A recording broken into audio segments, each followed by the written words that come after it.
আসসালামু আলাইকুম। কি চমৎকার সমাধান! আলহামদুলিল্লাহ।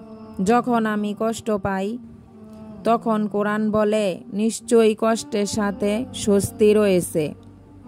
যখন আমি সুখ চাই তখন কোরআন বলে আল্লাহ কষ্টের পরেই সুখ দিবেন।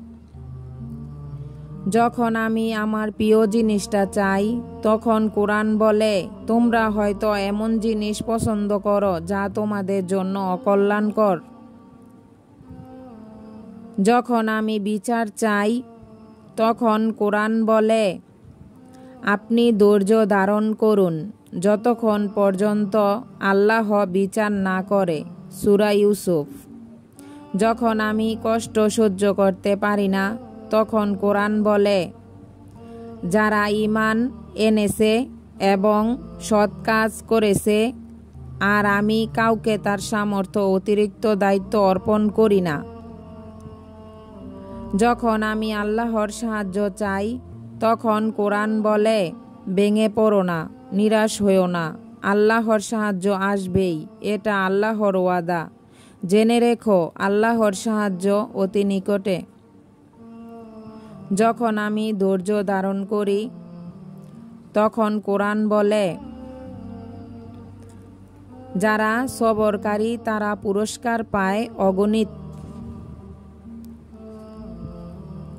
যখন আমি হতাশায় থাকি তখন কোরআন বলে আল্লাহর ওপর ভরসা করো যদি তোমরা বিশ্বাসী হও।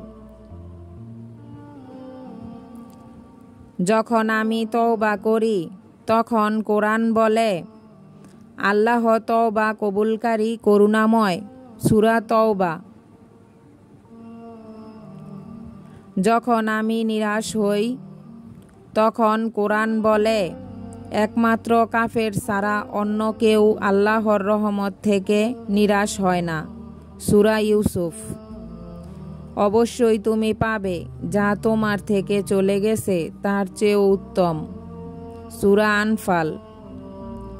যখন আমি ভালো কাজ করি তখন কোরআন বলে উত্তম কাজের প্রতিদান উত্তম ছাড়া কি হতে পারে। খুব শীঘ্রই তোমার রব তোমাকে এত দেবে যে তুমি খুশি হয়ে যাবে। সূরা আদ-দোহা। ইনশাআল্লাহ। ভিডিওটি ভালো লাগলে অবশ্যই লাইক, কমেন্ট এবং সাবস্ক্রাইব করে পাশে থাকবেন।